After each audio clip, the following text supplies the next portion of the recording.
রাধে রাধে, জয় শ্রীকৃষ্ণ। বন্ধুরা কেমন আছো সবাই?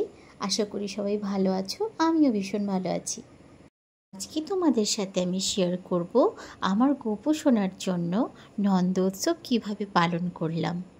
আমার গোপুসোনাকে সেবা দেওয়ার জন্য খিচুড়ি, আলু ভাজা, তার সাথে বেগুন ভাজা করেছিলাম। তোমাদের সাথে আমি ছোট্ট করে একটা ভিডিও শেয়ার করে নিচ্ছি। আমার ভিডিও যদি ফেসবুক থেকে দেখছো তো প্লিজ একটা লাইক করে আর আমায় ফলো করে নিও, আর যদি ইউটিউব থেকে দেখছো তো একটা লাইক করে সাবস্ক্রাইব করে দিও। আবার আগে আমি এক এক করে সবজিগুলো কেটে নেব। বন্ধুরা, আমি এখানে দু রকমের ডাল নিয়েছি, মুগ ডাল এক বাটি আর অড়হর ডাল এক বাটি। তোমরা চাইলে কিন্তু শুধু মুগ ডাল দিয়েই বানাতে পারো। এরপর আমি মুগ ডাল আর অড়হর ডালকে ঘি দিয়ে ভেজে নেব। তোমরা চাইলে শুধু মুগ ডালটাই ঘি দিয়ে ভাজতে পারো। এগুলোকে আমি সুন্দর করে ভেজে নেব। আমি কিন্তু খিচুড়ি রান্না করলে যত পরিমাণে ডাল দেব ততটাই ঠিক আমি চাল দেব। এখানে আমি 2 বাটি চাল নিয়েছি। ডালটা আমি খুব ভালোভাবে ভেজে নিয়েছি, আর ওদিকে আমার জলটাও ফুটে গিয়েছে। প্রথমে আমি চালগুলো তুলে দেব।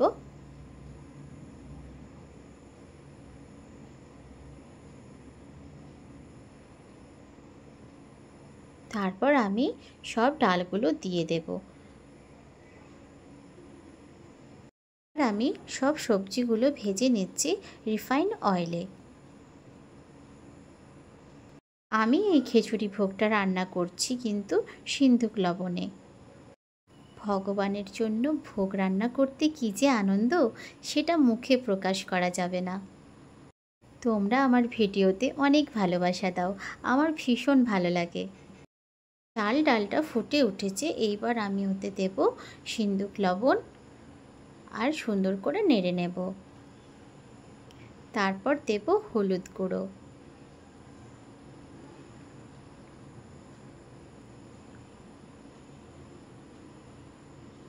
নিষ্ঠা ভক্তি সহকারে যেই ভোগটা রান্না করা হয় ভগবানের জন্য, সেটা খুবই সুন্দর হয়।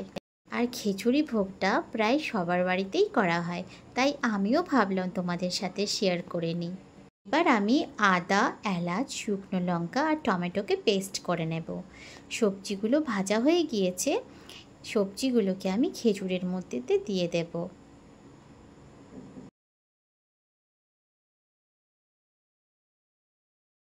এইবার আমি ভেজে নেব বাঁধাকপি। হালকা ভাজা হয়ে গেলে এতে আমি দিয়ে দেব লবণ। বাঁধাকপি ভাজা হয়ে গিয়েছে, খিচুড়ির মধ্যে আমি দিয়ে দেব। এইবার আমি ভেজে নেব বাদাম আর কাজু।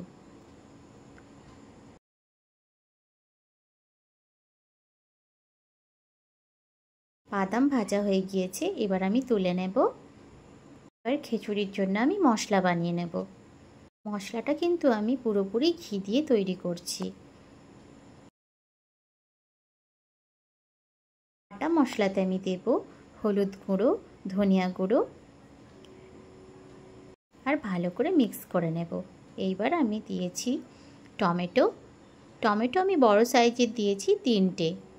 তারপর দেব লবণ। লবণ দেওয়ার পর ভালো করে নেড়ে নেব। করে রাখা মশলাগুলো দিয়ে দেব। দেওয়ার পরে ভালো করে আবার নেড়ে নেব।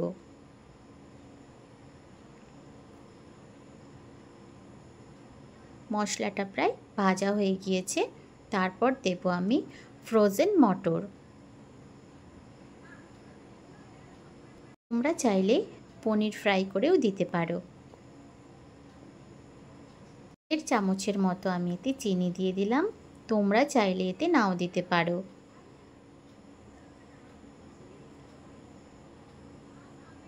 এইবার আমি খিচুড়ির মধ্যে মশলাগুলো দিয়ে দেব।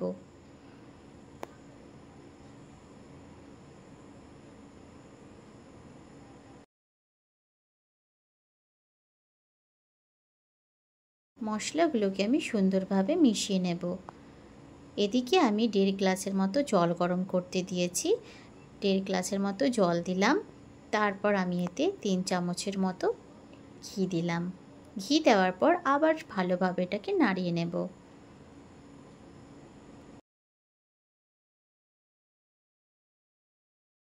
ভোগের খিচুড়ি প্রায় রেডি হয়ে গিয়েছে।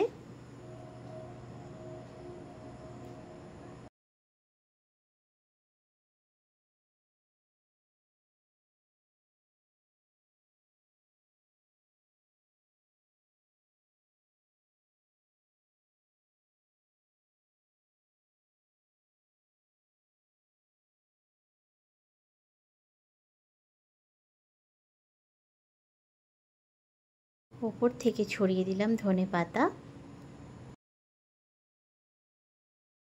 সাথে ছড়িয়ে দেব বাদাম আর কাজু। এবার আমি আলু আর বেগুন ভাজাটা বানিয়ে নেব। লবণ আর হলুদ দিয়ে ভালো করে মাখিয়ে নিয়েছি। আমার গোপু সোনার জন্য তোমাদের খিচুড়ি ভোগের রান্নাটা কেমন লাগলো অবশ্যই কিন্তু কমেন্টে জানাতে ভুলবে না। ভিডিওটি দেখার জন্য তোমাদের অনেক অনেক ধন্যবাদ। Thank you for watching. Take care, bye by.